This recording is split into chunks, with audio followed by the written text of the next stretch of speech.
Welcome to the Sushi Swap Onsen AMA, where we bring on projects that have partnered through the Onsen program and give them a platform to reach a larger audience.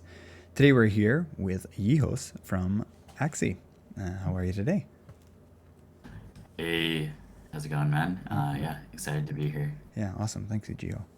Yeah, I'll get started here with a few questions and we can have a quick intro to you and yeah, open it up to the audience. And there's a button down at the bottom there with a hand. So if anybody has questions as we get going here, you can raise your hand and we'll get you up on stage and ask some questions. So yeah, there's also the AMA text questions channel where you can ask your questions that way as well. So let's try and keep that to just Axie related questions versus chatter and whatnot. I know we know that can tend to happen, but just so we can keep track of questions in there as well. So anyways, yeah, thank you very much, Jiho. And yeah, maybe if you don't mind, just start off here with giving us a bit of intro and background and your involvement here with Axie. Sure. So I'm Jeff or Jiho. I'm a co-founder of Sky Mavis. We're the inventors of Axie Infinity.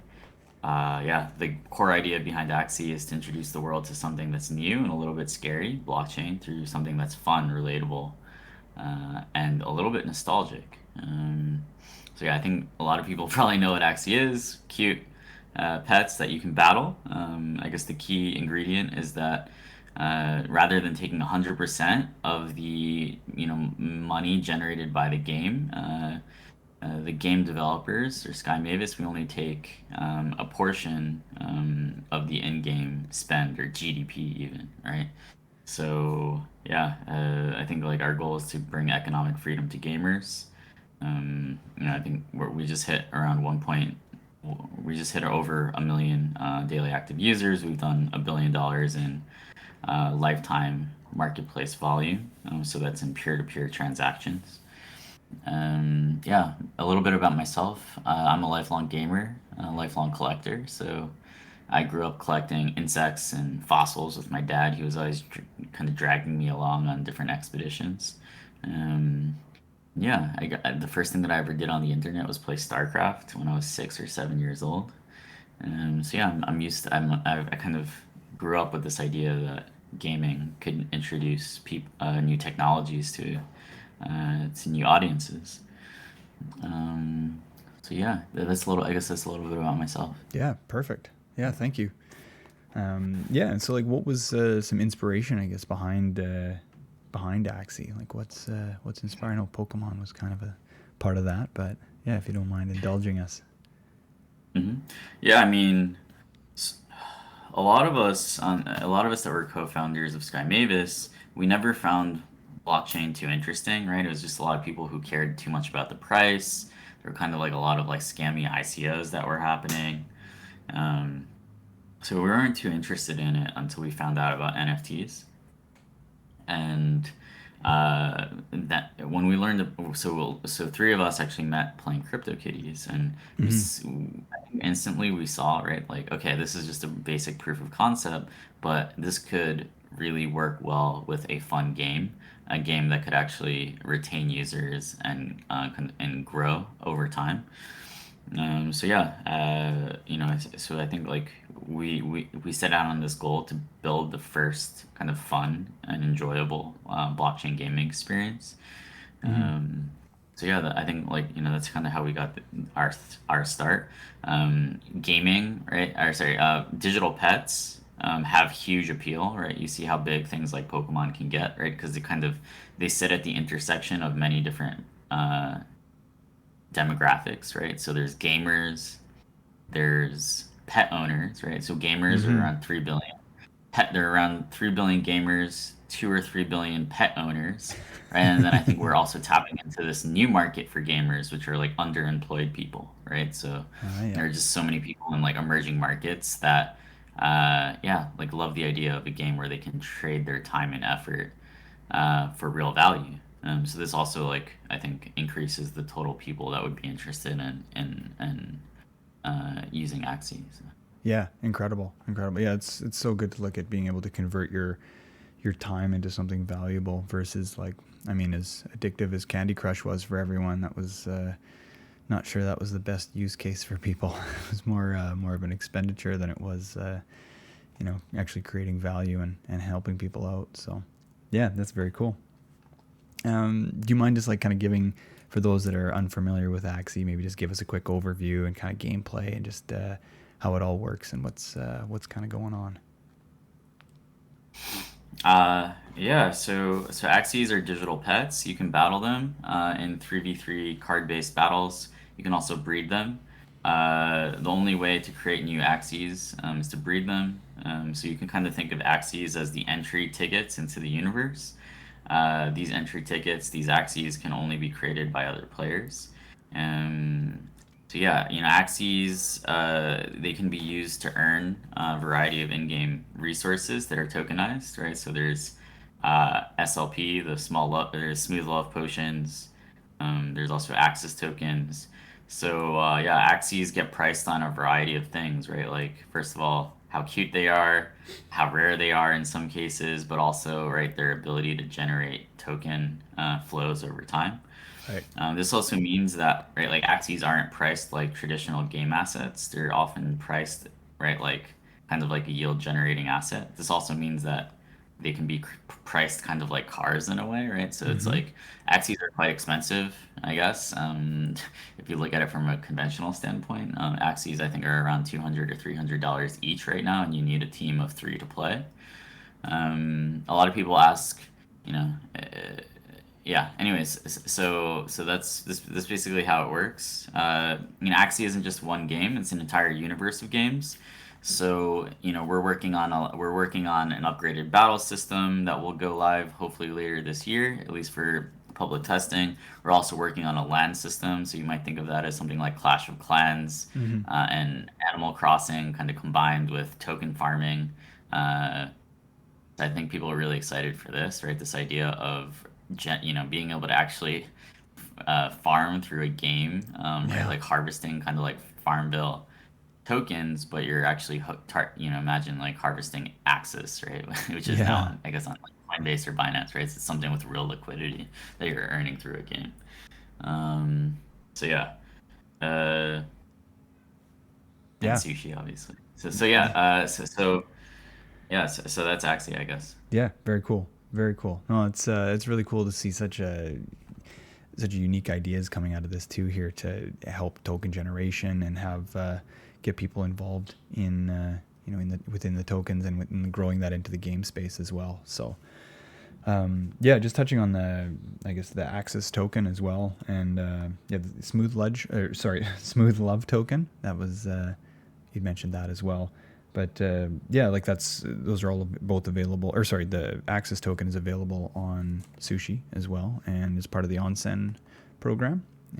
Yeah, so I think we're what do we got here? It's what do we say? It was like 8% or something right now for rewards. I'm not sure where we're at. Yeah. So there's an Onsen program. It's a little bit outdated, I guess. Like, I think we started it in February when I think the price of Access back then was like $1 or Mm-hmm. something. And like the Onsen program was like a catalyst that brought it from like $1 to $2 or something. Yeah, it would be awesome to see those rewards bumped up. Yeah, I've been a huge fan of Sushi since the start. If you search my Discord ID in this channel, you'll see me being like super degen back in like August. Right, I remember because I was actually getting married that week. So I was thinking about the day that right like the day like where everything happened with Chef or whatever was actually my wedding day. Oh, So I dang. was like thinking about that. People were talking about it at my wedding in Korea. They're like, "Oh, did you hear about sushi?" Like, anyways, so it's kind of sushi will always have a special place in my heart because of what was going on in my personal life as well, like during its kind of genesis and formation.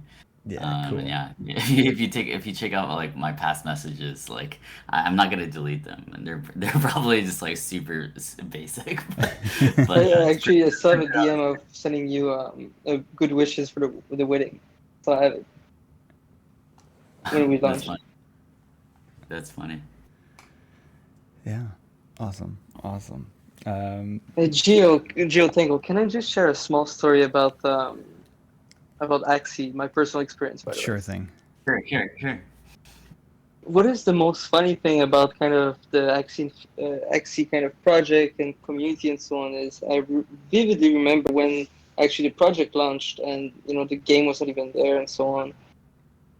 I walked into the Discord, back then, not much activities and so on, and actually, like some people were literally like offering me Axies for free. They were just like, "Hey, you know what? Like, you need to have like a bunch of them," and they were like kind of sending 2 or 3 for free. They were like, "You know what? You're gonna have your starter now for like your the game," and that to me like was exceptional when I think about it because back then there was Ethermon, and Ethermon was I'm not gonna, chew my words. It was like disgusting. Like I remember like trying it for the first time. It was a big letdown. Everything was kind of not necessarily broken, but very clunky. And like it's kind of doing like a 360 and going back in, 180, sorry, and going back into I don't know the 90s or something for a game. And when I saw kind of the artwork and kind of the way this community was kind of bundling up together, I was just like, there's something special here. And, it's been fantastic journey to kind of see this grow to where it is now. And, even with back then it was only the SLP and now AXS. Anyways, I'm very bullish for like what is coming for the future. I think this is only getting started, and yeah, I just wanted to share this. Like that was, I think, more and more project needs to learn from this. Like the first point of contact or touch point with like new people, new entrants is so key. And Axie did it like so good that today is why I think there's so much success.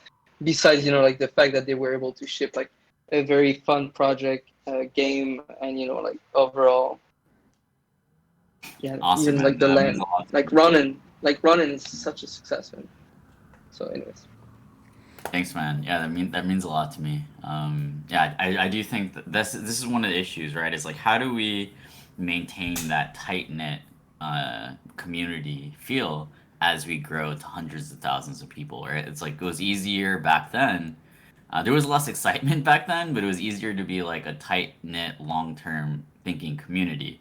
Now it's like it's easier to generate kind of excitement, but it's like it's a little bit right. It's like you're attracting a lot of mercenaries. So there's benefits to all things. So yeah, I mean, sushi will eventually, right? Sushi's also probably like gone through phases like that as well as you guys have grown. I remember that, right, there was a lot of hype in the beginning, and then things kind of,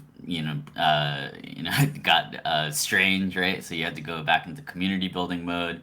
But that was like the most pivotal. That was what made or broke the project, right? Is like during that time where had to go back to like a smaller core after the excitement, right? Like you guys went into like intense community building and set the foundation. Now that's like a really strong foundation to build up off of. Um, so basically, right, like really hard for projects to go through those stages now and like kind of right 2021. It's because I don't know. I think like there has to be very special circumstances to ferment the right type of community, right? It's like even if you put me or Maki or some I don't know some of the people who are known as really great community builders, but you messed up the timing and gave them the wrong product, it still wouldn't work. I think so. A lot of it is also right, like I don't know the circumstances around the genesis of the community. So yeah. Yeah, perfect. Perfect. Thank you so much for all those words on that. So yeah, and thank you, Maki, for showing up and sharing a little story as well. That's pretty cool. That's cool. So yeah, with yeah, I guess like with the ecosystem that you have going on here. Or actually, let's go to a couple of questions here. Sorry, we've got one originally from. Or let's bring up somebody here. Let's get some people up here. Let's bring up here. We got Crazy Llama 15. Go ahead, Crazy Llama. Crazy Llama. You're green, but it doesn't seem to be working. Can you hear me? Hey, there you are. There you are. Hey, Yeah. hey, yeah, Jiho. I just had a quick question. Like, I was really curious about how you guys balance the changes you make in kind of the tokenomics between like, SLP, going from more PvE to more PvP based to, lowering from 4 to 2 AXS when it comes to breeding. Like you have a lot of different stakeholders to balance, and I was just kind of curious how you kind of balance that while also not hurting the interests of the token holders themselves. Yeah, definitely. I mean that is a lot of the art behind what we have to do, and it's quite difficult, right? I think we try and look at the data as objectively as possible. Right, it's kind of like we're kind of takers in many way, right? Like we have to see what people are in the ecosystem are doing, and make adjustments based on that, right? So uh, I think like so for example with the Axis breeding fee reduction recently or yesterday, we looked at what percentage of the breeding fee was actually being paid in Axis versus SLP, right? So it was like last month like 20%, and then because Axis price went up a lot, it now had ballooned to 80%, right? So that was a clear case of something that should be rebalanced, and there were also community members who were talking about it as well, and bringing it to our attention. So I think we try and look at data as much as possible. um, I think like long term, it would make sense to have like a council, or even some sort of governance process around the economic balancing. Um, but yeah, I think we've handled it relatively well so far. So I think that's part of how we've gotten to this point. A lot of us, right, have backgrounds in like I don't know, global macroeconomics and nation building and stuff like that, like studying, right, like monetary policy of like some of the great good rulers, I guess, over time. So we're definitely like in a benevolent dictatorship mode right now. But yeah, over time it should become a little bit more open. But I will also say that the community does vote. They vote with their behavior. All right, so we can only look at their behavior and see what's happening. In terms of reducing the PVE rewards, right? I think the main principle there was we want to reward skilled gameplay over just kind of a commoditized farming, if that makes sense. So it's like in the real world, right? People get paid variable things based on their skill and their specialization. So yeah, that was the main principle there. It's also it was quite easy to bot PVE. So yeah, like and I've talked to a lot of game developers, right, about botting issues, and they said that yeah, basically PV like just reducing rewards per PVE, and also making sure that there's some kind of entry fee into the system, which we do have. Those are kind of like the most scalable bot prevention mechanics in the long run. So yeah, so that's I guess a little bit of insight into how we look at those things. Hey, no, I appreciate that answer. I like I'm 25. I know you're like a guy who's probably just trying to figure this out, manage this $5 billion metaverse. So I think it's really cool what you guys are doing, and keep on keeping on, man. Thanks, man. Thank you, Crazy Llama. All right, Human. Let's get you up here, Human. Human, if you can get on here. If not, Krish. I think Human, you've tried a few times to be up here. Krish. There you are. Krish, go ahead. Hello, Krish. Unmute yourself there, Krish. You're going to have to unmute yourself. Oh, thank you, Tango. There you go. Thanks. Yeah. Great work, Jiho. I mean, you guys have been cruising along through the bear market, and it's just fantastic to see the success of the project. Though the price has run up, I'm looking at the metrics, and it just feels that this is like the fundamentals have grown so fast. I feel it's actually more undervalued now than, let's say, 4 months back. It's just crazy. How does it feel, and does that make you nervous? I'm talking about like P's and the revenues that you guys are pulling in, and it's just mind blowing. Yeah, thank you. It it's a little bit mind blowing, right? Like I don't know, like a lot of people, right? You say, okay, we're gonna do this, right? We're gonna become big. Like we think that there's something really special happening, and then yes, things start to happen and it becomes true, and yeah, it's a special feeling, right? Especially right with a lot of the community members that have been working so hard for so long. So yeah, it feels special, right? But obviously, we have a lot more responsibility now. It's kind of like the faster growth goes, it's kind of like we're now driving at 300 miles an hour. So it's Absolutely.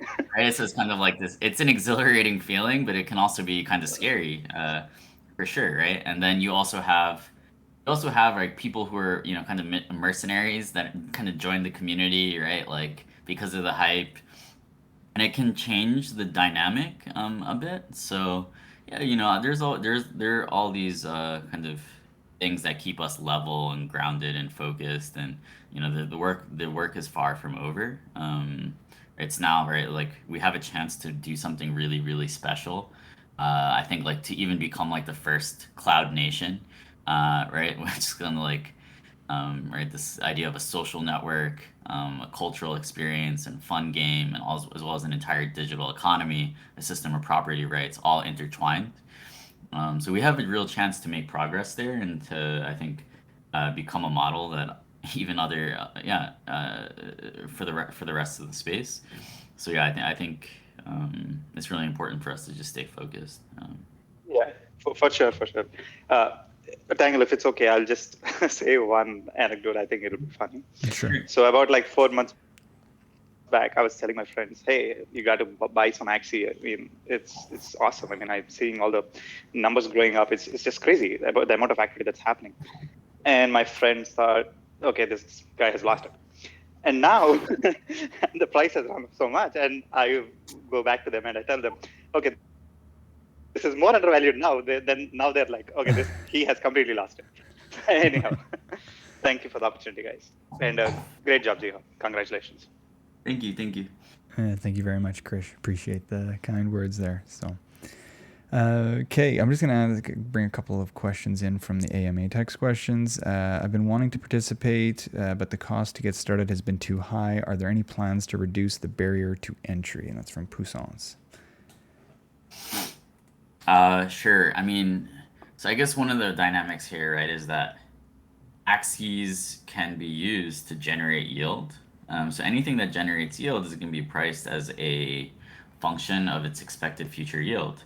So, it's possible that axes get cheaper, but that would also mean probably that the expected future income would be dropping, if that makes sense. So, it's a tough thing to balance. There will be ways to play the game and try it out for free, but you won't be able to earn anything, right? Because it does require some skin in the game to prevent botting, make sure that people aren't just using up server space.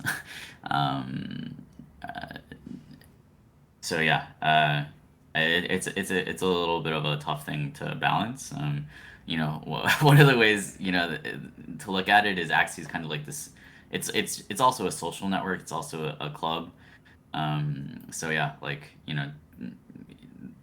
there are a lot of benefits I think to owning Axies. Aside from just playing the game, having fun, earning tokens, there's also this social aspect to it. We're looking at right like maybe like a collab land integration where in order to actually even speak in the Discord, you'll be required to own Axies because recently, yeah, or at least in certain channels, because recently there have been a lot of like spam attacks and stuff like that. So Yeah. so yeah, accessibility is definitely something that we're interested in and continuing to explore.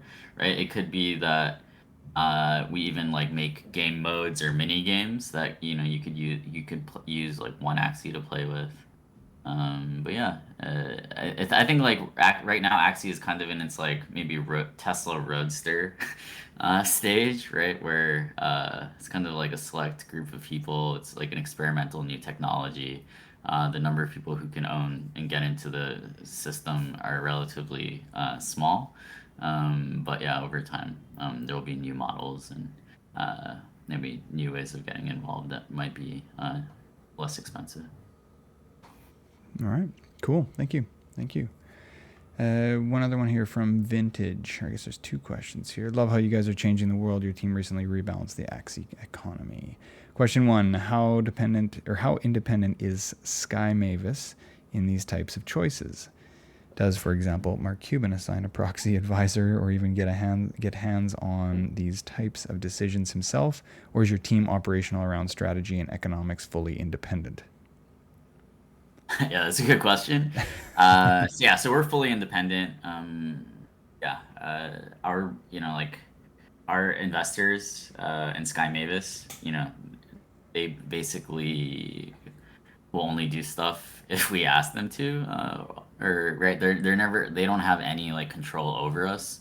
Uh, even like we have like full voting control of any decision, and we don't even our investors, they don't really have any effect on the decisions we make, especially regarding the game economy. There are some people who we ask for advice, which might be right, our connections in the traditional gaming world, our connections in who are great at crypto economics. But those are usually just okay. Like, this is what we're gonna do. Do you have, what are your thoughts on this? Um, can you signal your support for this? Stuff like that. So yeah, I think I think like it's really important to have like transparency around how we make these decisions. I think we can do maybe a better job. I think like what I try and do is like point to the data that we look at, um, and it's like it's an interesting issue, right? It's kind of like monetary policy, right? So. Okay. So what was that? Was that the entire question? Yeah. So basically, like Mark Cuban does not have a proxy. Like, we talked to him like, hey, like, can you appear in this documentary? Maybe like that's mainly what we do with Mark. Yeah, and he actually knows a lot about Axie, and he like has little suggestions and asks really cool questions. So it's cool that he's interested, but yeah, like, investors. Like, a lot of entrepreneurs, they fall in love with their investors, but like, and at the end of the day, like, investors can't get you to the promised land, right? The only people that can get you to the promised land are your users, your community. Right. Yep. I would say that we pay more attention to the different stakeholders within the community.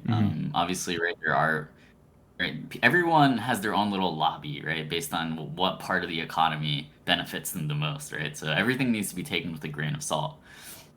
Right, and that goes the same for even, right, like token economy people, right? It's like Delphi, right? They have a bunch of access, right? So it's like, okay, like they can tell us to do something related to the game economy, but I also need to think like, okay, they have a lot. Not to say that they're only looking in their self interest. I think they're like really awesome, really moral, but always you kind of think about what assets somebody is exposed to when they give you advice or making a suggestion, if that makes sense. Right.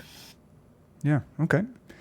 And question two: there will be multiple additional rebalances moving forward if any other game in history, if every other game in history is a guide, especially when a new game releases or game modes release. However, unlike previous games, players are owners and full stakeholders of game assets in Axie. What have you learned so far from past rebalances about how to communicate with and manage a player-owned community? Yeah, I think being as transparent as possible is important. Making people understand that they are part of the decision-making process, and being fully upfront with them. I think yeah, like gamers and people within our community, they just really love uh, understanding the thought process behind our decisions. So a lot of that comes from okay, like the initial announcement article or how we announce it, and then also means like going on, right? I don't know, maybe like different shows and talking about the changes and making sure that people understand at least how your mind works, as well. And this is also education for your community, because in the future they may need to even like, right, like think about this stuff themselves. So yeah, I think like it's really important to be really transparent about it and to educate and not to be combative about it. Yeah, I think like right. So we do a lot of fine tuning and balancing, right? Like with the game economy, with even the meta. Mm-hmm. Uh, and right, so some people might say like, oh, like a NFT game, like nothing should change, right? Like the rules should be set in stone forever. Um, but yeah, I think maybe there will be a game for people who believe in that. It's kind of like I don't know the Bitcoiners of NFT games that are like super like decentralization. Uh, like I don't know, like they're very like they want things to be set in stone and never change. I guess it's not really decentralization maximalization. It's more just like I don't know, like a static system maximalist. Mm-hmm. But yeah, we found that we you know with the game you need to change things up in terms of the meta to keep things interesting and to make sure that people don't just farm a certain OP combo or a variation of OP combos. Um, and then, yeah, in terms of like economic balancing, right? It's like, I mean, you need to rebalance things. Like it's really difficult. You cannot predict exponential growth, right? And the effect that that has on the economy. For example, right, like Axis going up, you know, Yeah. 600x or whatever, right? Like, it requires action. So. Yeah. Cool. Well, thank you for that. Thank you. Hopefully that answers. Oh, yep. That should have it covered. Perfect. Zappuccini. Let's have. Come on up. Come on up. There you are. Hello. Oh, hey, how's it going? Great, great. Go ahead. Go ahead, dude. Man, I find it really interesting with the whole that you managed to roll yield aggregation into your Pokemans, little Axie guys. Um, my first exposure to you guys is actually on the Etherscan gas page. I noticed that the Ronin bridge manages to rack up quite a bit on the leaderboard there. I'd like to learn a little bit more about the Ronin sidechain overall, if you could talk about that a little bit. Yeah. The Ronin Bridge is, I guess, top three ETH burner since London went live. So we're really proud of that, and I think we really see ourselves as part of the Ethereum community, but also our own community as well, right? And there's a lot of overlap. Yeah. So Ronin is an Ethereum sidechain. It's basically a POA sidechain for now. We want to upgrade it, I guess, go to a higher level of decentralization over time. Um, so yeah, there's a validator system. We are we are like some of the validators right now. So yeah, it's basically how it works. It's EVM compatible. People deposit their assets in the Ronin Bridge contract, and then it maps it to their Ronin address, and that's where the activity is happening. The migration to Ronin was a huge catalyst for our entire ecosystem. It's basically when we were around 48,000 daily active users in April when we migrated to Ronin. We're now at 1.2 million. So we've just seen exponential growth. So, yeah, I mean, I think like also, right, Sushi has been doing a lot of cool experimentation with becoming like this multi-chain ecosystem and seeing a lot of the benefits of being on a side chain or layer two. I think that's going to be the future, right? Is the application majority of the transactions, the day-to-day transactions that everyday users are doing are going to be on either layer two or these side chains. And then like mainnet will be more about just like settlement, settlement, verifying stuff that's happening on layer two. So like settlement of sidechain withdrawals and deposits, verification of layer two transactions, maybe storage of like huge stashes. So yeah, that's kind of the future that I envision. Cool. Thanks for the talk on that. As far as like the combat and everything, is any of that handled by the blockchain, or is it just the trades and the creature creation and whatnot? It's primarily right, like it's primarily like long-term state changes that are handled by the blockchain. We originally, when we started Axie, we're like, okay, like every battle is gonna be like logged to the chain, right? Just didn't really work out, and the users didn't really care about that part. But the part that they want is they want the player economy to be open and decentralized and peer to peer, right? That's the main thing that they care about. The battle log or the battle data, I guess, and even like the data storage is not necessarily something that they care too much about, at least yet, right?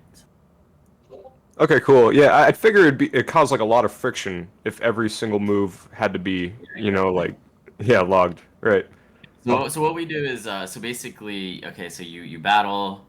You battle right, on our Unity server, Unity application, and then you get credited, a certain amount of resources that goes to your account on the API, and then you can claim, and you just claim the rewards, right? And that claiming action of claiming the rewards is actually what's on the blockchain. So. All right, dope. Thanks, man. Thank you. Thank you, Zappuccini. Let's see who else we got here. Kronos 117. If you're available, let's get you up on stage here. Kronos 117. If you're there, hello, hello. If not, I'm going to try the next one here. I can't say that name. Kronos, we'll try you again. Okay, if neither of you there's why not. Let's see who, why not. There you are. There you are. Go ahead. Hello, why. I'm really interested in what you just said. How's it going, by the way? Awesome game, great creation. Thank you. Wondering, you have this need for centralization when there's maybe a broken combo in the game, but where do you cross the line? Maybe with stuff like your bug bounty program. Like, what's kind of the thought process behind that? Considering there's so much wealth on this platform now. Yeah.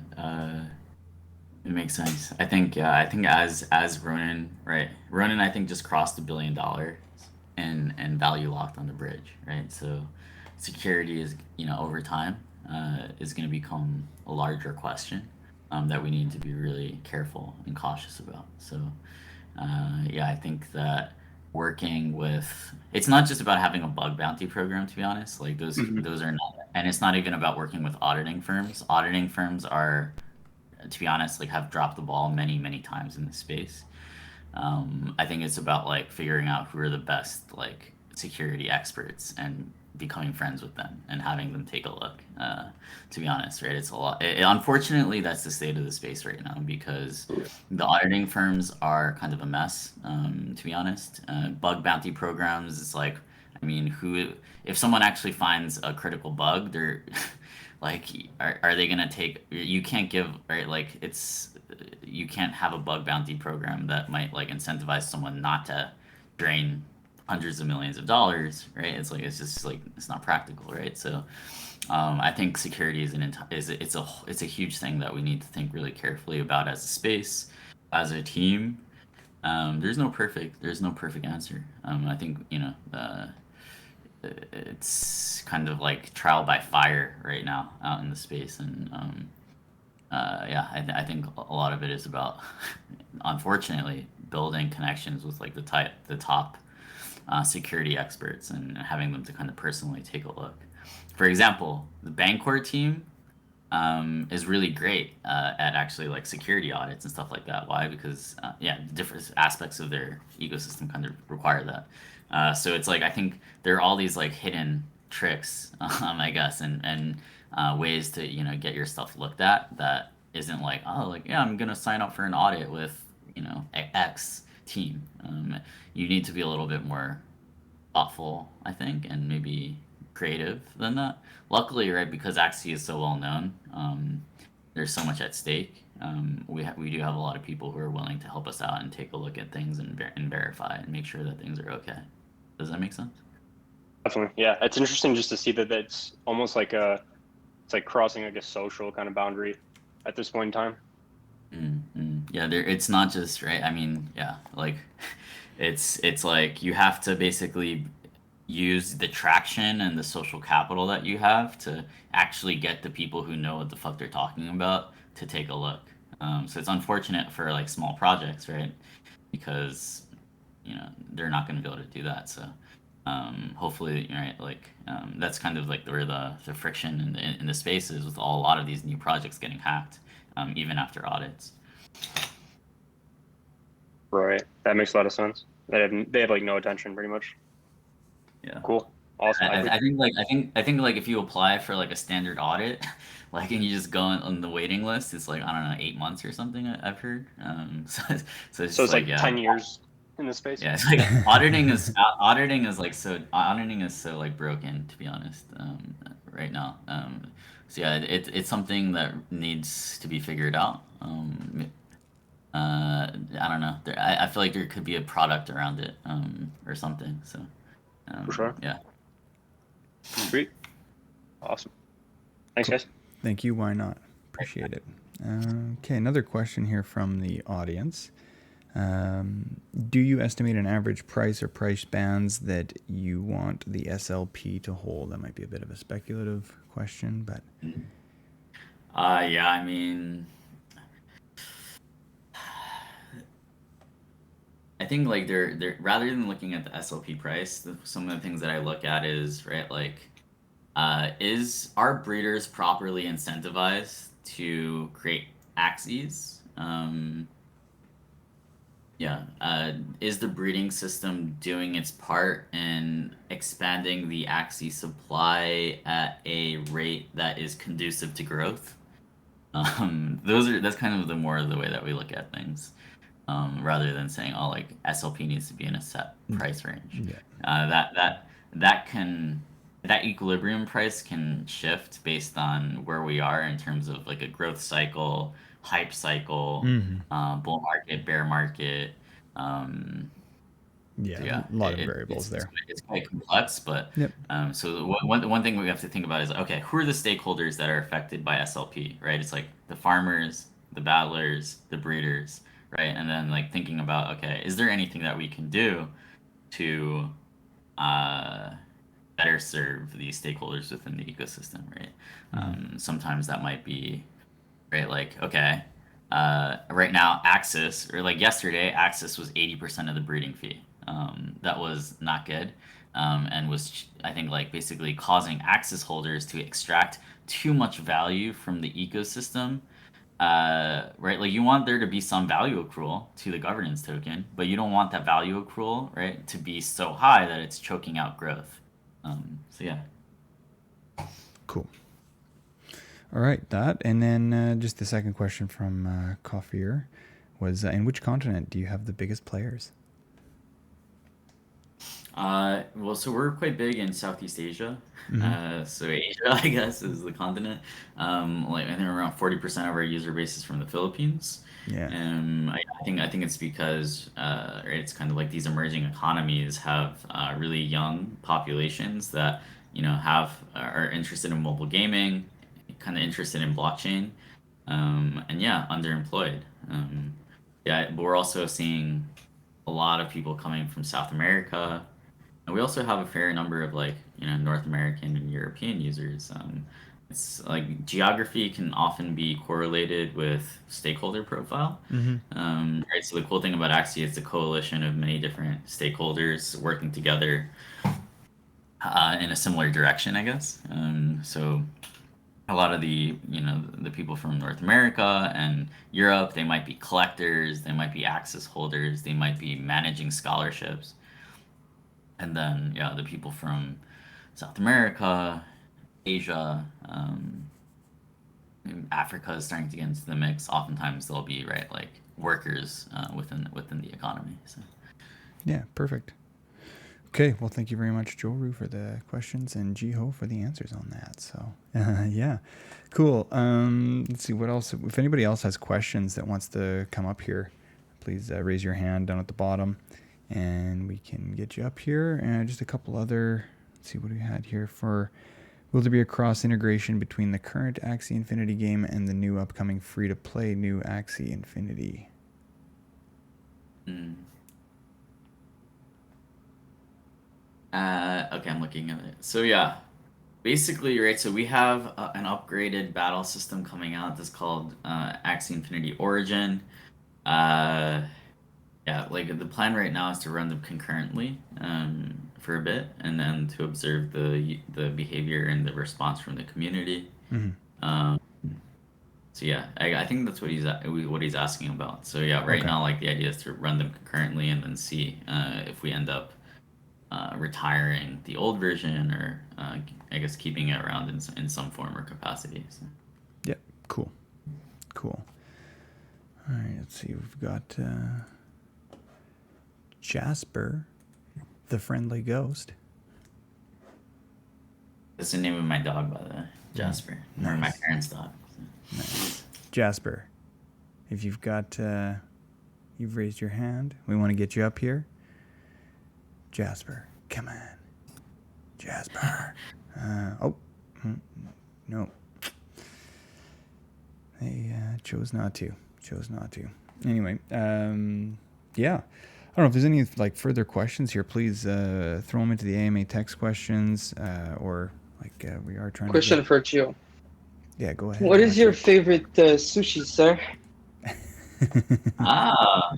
That's actually a fucking good question. I don't like some of them. I don't know how to say in English because they're like Korean ones. I like yellowtail. I like yellowtail, like hamachi. So. That's a very good choice, sir. I am wondering, Gio, would we be able to see at some point some sushi team Axie or some items or something like this? Is that something that is possible? Like I am asking your inner sushi fan. It's possible. Like so, what we've done in the past is there are like very few kind of branded items in the Axie world. There's Kyber and Maker, I think. Is that right? Yeah, there's Kyber, Maker, Ave. Ave, that's true. So I think those are the only three. Yeah, we shelved doing those for a while. We haven't done them maybe in almost a year. It takes some effort, and we've been focused. But yeah, I mean, I wouldn't leave it out. I definitely wouldn't leave it out of the question. Perfect. Sounds good. Oh, hey, what's up, Tango? And Mackie and Gio? Hey, Kronos. Hey, I was just wondering if there's any plans to kind of go around the gas fees that are currently going on. Because I know they fluctuate, but I've seen some like near 50 and like 20. A way to bypass Ethereum gas fees. I mean, so basically, right, within Axie, the time that you're worrying about gas fees are when you're depositing into the bridge or withdrawing from the bridge. I think like avoiding gas fees. I mean, you could buy ETH directly on Ronin using Ramp, right, which is like our fiat provider. You could also, I think, like hopefully like different exchanges they integrate, right, just direct deposit. So I guess those would be the ways to avoid gas fees. If that makes sense. I mean. Yeah, cool. Oh, and I was also wondering, what's your favorite type of Axie and why? I like reptiles, to be honest. Oh, awesome. I like Tiny Dino. I think is my favorite move, or favorite card. I just like dinosaurs growing up, so I hope that when we upgrade Axies, add upgrades for reptiles, that they'll have like be able to become like more dragon-like or dinosaur-like. That's one of my wishes. Oh, wow. Yeah, that sounds so cool. And I also know that you used to collect bugs, like I think you said with your dad. Kind of like Yeah. I think that's how the creator of Pokemon actually came up with the idea of Pokemon, doing the same thing. But yeah, that's so cool. Yeah. And thanks for having me on the stage. Thank you, Kronos. Thanks, man. Cool. All right, we got another hand here, Jasper. We'll try you. I see you. We're trying to. There, you're up. Hello, can I get Jasper, go ahead. Thank you. Sorry for the difficulties. Never tried this before. Hey, you're killing it. My Here, you did it. question was, so fractional.art has recently brought a lot of liquidity into NFTs. by fractionalizing and then distributing ERC20 tokens. My question is, though Axie is sort of a utility NFT platform, do you see a future for this fractionalization system to be used in Axie, enable new things in Axie, etc.? Yeah, it makes sense. So so there are some of the rarest, most famous Axies are actually fractionalized. So Oh, Almace, already? Okay. one of the Agama Genesis, like actually Axie was the first project to actually bring fractionalization into the NFT space at kind of scale, right? A lot of us used Niftex, especially in the early days. So like Almace, which is like one of the most famous Axies, is fractionalized. I think he's worth like over $1 million in terms of like the value of his fractions. So yeah, I think fractionalization is really important, especially for like the large axes, right? Because like then you can create like guilds, alliances, right? Kind of like people were talking about how fractionalized NFTs are like the future of social tokens. I think that's like directionally correct. So yeah, I think fractionalization is super important, and I think the Axie community will do more experiments with it. I would love to have fractionalization on Ronin as well. I think like a lot of the friction around fractionalization right now is like gas fees as well.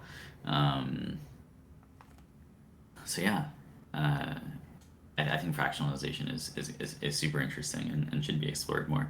But yeah, I would also take a look at yeah the axes that are currently fractionalized. I'm not sure what are the best like places to keep up with like the value or like I know that there used to be something called shard market cap from App Radar makes this. Let's see if it's still up and running.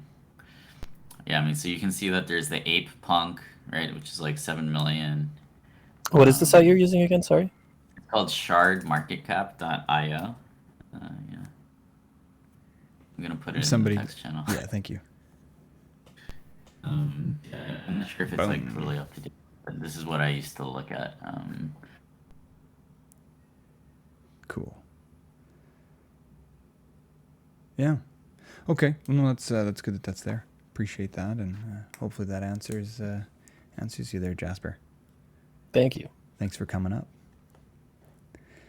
Okay. Maybe a couple more questions from the audience, and if anybody else wants to get up here, great. And we'll probably start wrapping up here soon. We're getting very close to the hour. So, one other one here from DeFi Brian.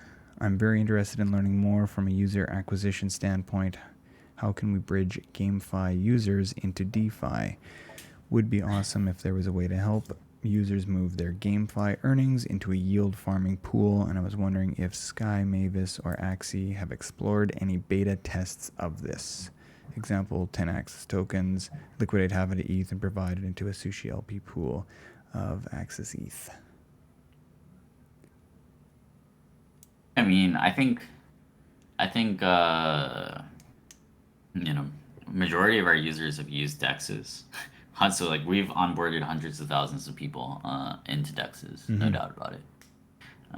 So yeah, it's happening. Like when I learned about AMMs, like the first thing I thought about was like finally we're gonna have like we're gonna have like like liquid in-game resources, and in the future games aren't gonna use their marketing budgets on like Facebook ads. They're just gonna use it to backstop and provide some initial liquidity for their in-game resources. So yeah, I think like we're doing it. It's happening, and yeah, I think it's only gonna grow over time.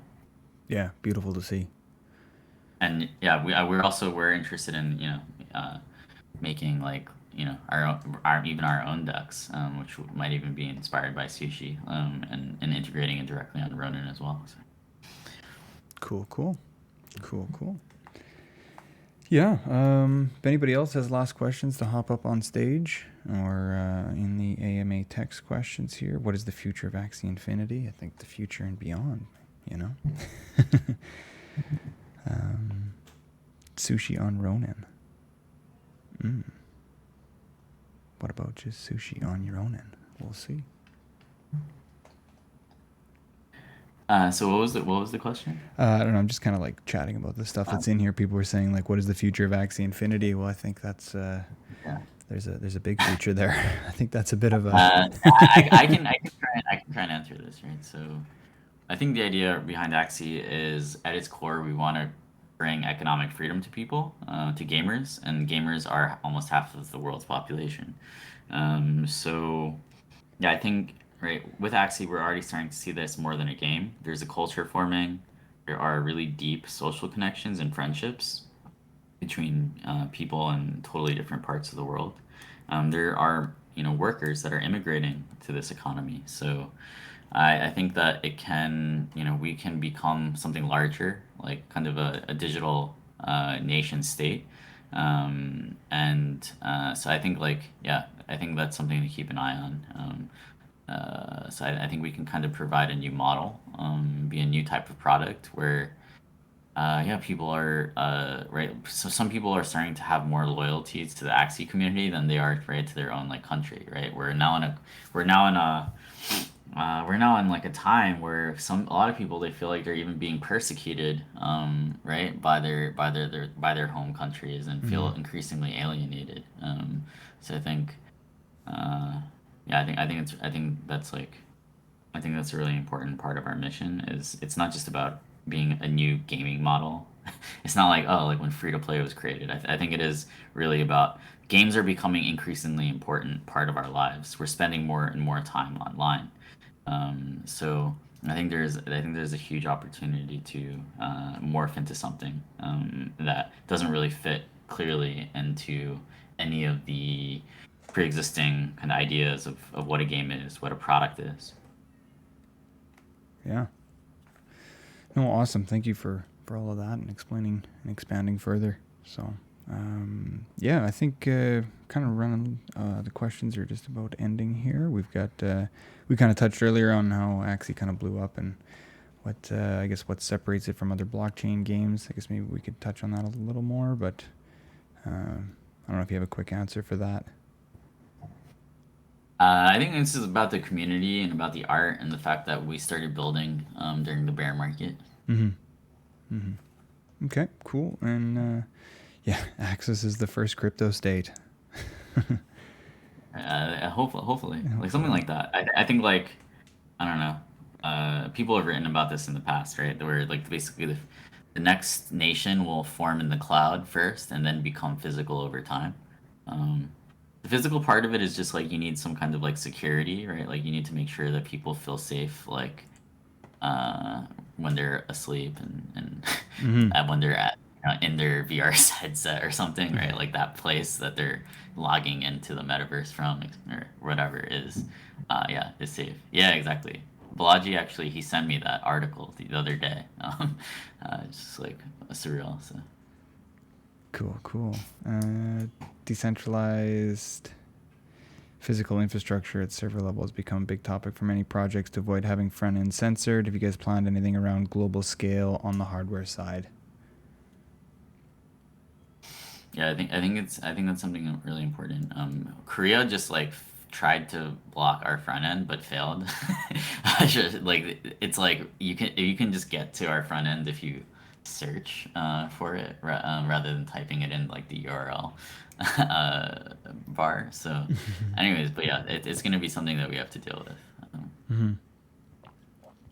Yeah, okay. Okay, and we got two more people here looking to get up here.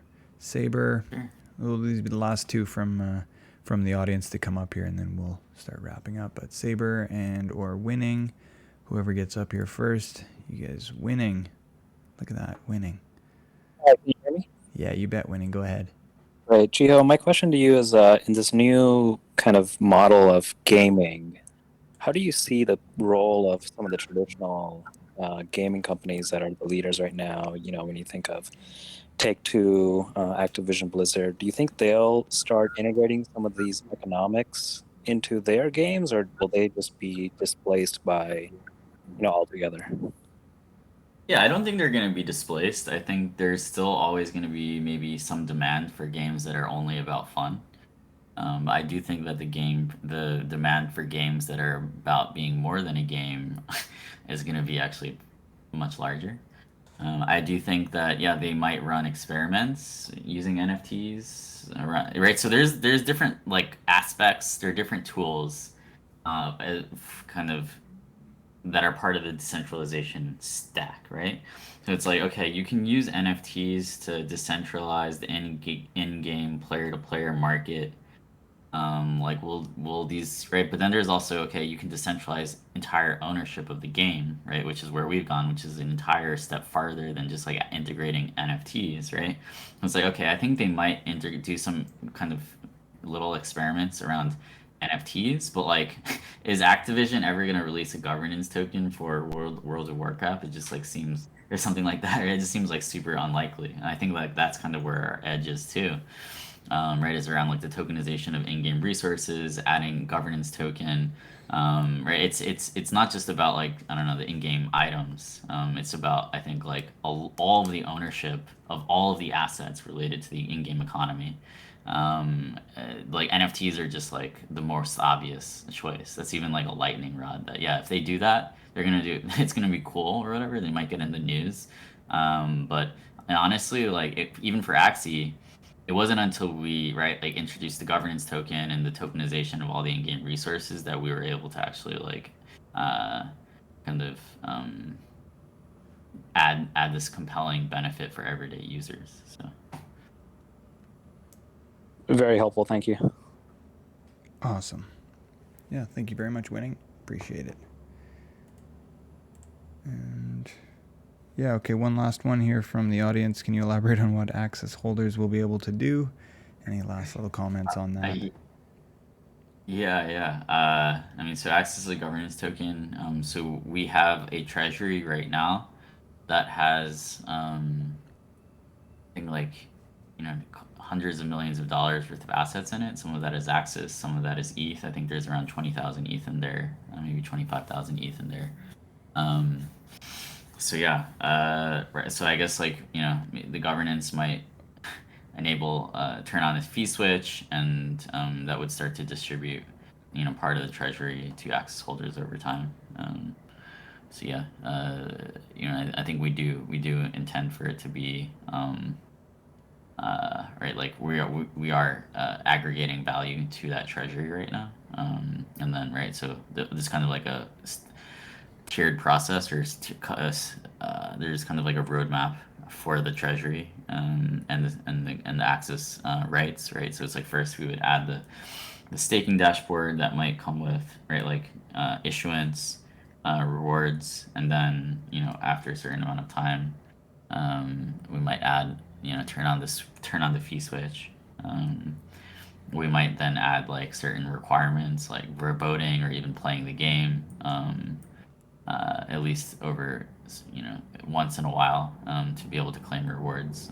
That's something that we would also have to work hand in hand with our community with. But like it's something that we've thought would be cool is like if you had to, I don't know, play the game or like at least lend out some of your Axies, do some kind of work, right? I think is important for being able to claim rewards eventually. So. Yeah, I agree with you there. Creating engagement for for that kind of rewards and incentivization. So yeah, very cool. Very cool. Well, I think this is a great place to wrap up here. Jiho, this has been amazing. Great turnout here as well. Yeah, thank you so much for coming out and being a part of the sushi community here, and hopefully we've brought in some of the Axie community into ours as well here. So yeah, where can everybody find you? Web, socials, all that kind of stuff. Your website? One sec. Yeah. I mean, you're just gonna follow me on Twitter, I guess. I'll post it. Yeah, if you don't mind. This is my Twitter. Cool. This is AxieInfinity.com. So AxieInfinity.com. There it is in the AMA text questions. If anybody's, I will drop some alpha. Ooh, alpha. Just kidding, but this is I think this is like is low key like one of the best things to read before you if you want to get started with Axie. Yeah, nice. axiehandbook.com. So yeah, anybody that's looking to dive down the Axie hole, then check that out. So cool. And then yeah, we can connect to your you guys. Discord is your main community contact. Yeah, if you guys want to join the Discord, it's discord.gg. Yeah. Yeah, cool. And they can also find We're like that. I think we're like one of the biggest Discords in the world actually right now. Wow, 100,000. You're like 250,000 members, or 3/4 million members with 100,000 online. Epic. Yeah, way to go. Good on you guys. Good on you. And yeah, then and again, you have Axie Infinity. If this link goes away here, or if somebody's just listening to this later on, axieinfinity.com, and you should be able to get to the Discord right from there as well. So awesome. Thank you very much, Jiho, for that. Anybody? Thank you, Gio. Yeah, and anybody? It was great. Hopefully we can go for some Mokoli together one day. Yeah, man. Let me know. I guess people usually know where I am, so it's you can just always hit me up discreetly and we can hang out. Yeah, really thanks for the invite. I'm such a huge fan of what you guys have done. It's really cool. And yeah, I'm a proud sushi holder. Yeah, and if you ever need help from me, feel free to reach out to me. And if any of you guys have questions, you can try and reach me, and I'll try and answer. I try and be accessible within reason, without being destroyed. So yeah. Yeah, perfect. Well, thank you very much. Thank you. It's a hard balance. Yeah, exactly. And for anybody that's wondering, if you've been in the room for, we're going to say 20 to 30 minutes at this point, just because we had a couple errors in the beginning. But if you've been in for 20 to 30 minutes into the room, you should be logged by the POAP bot. And afterwards, I will open up the channel here in, 20 minutes, 30 minutes, and you can go and claim your POAP. But please don't all rush at once. I know last time I asked you guys to not all rush at once, and it was just a complete flood because you got 30 days to claim it, so no rush. It would almost be better if you waited till tomorrow or the next day to go claim it, because it's going to be sitting there waiting for you. There's no rush on it. We have ample amount here for everybody today. So yes, please, no, Jason, no. Did not say rush. No, do not ape. But those will all be available for you guys. I think we should have everybody logged. So you can go into the Get Pope channel under the Sushi bar. And like I say, you got 30 days to claim it, so no rush. Aping here is not helpful. So cool. And do not ape this. Do not ape. And yeah, this has been recorded and will be uploaded to YouTube on the Sushi official YouTube channel, so you can check it out to catch all the information that was dropped here. And please follow me on Twitter at 0xtangle. We can keep you up to date with all of the latest and greatest AMAs and forums and everything that's coming out here for events within Sushi. So thank you again, Jiho, and everybody that joined us. Thank you, Maki, for popping up as well. And yeah, thanks a lot, everyone. Talk to you later.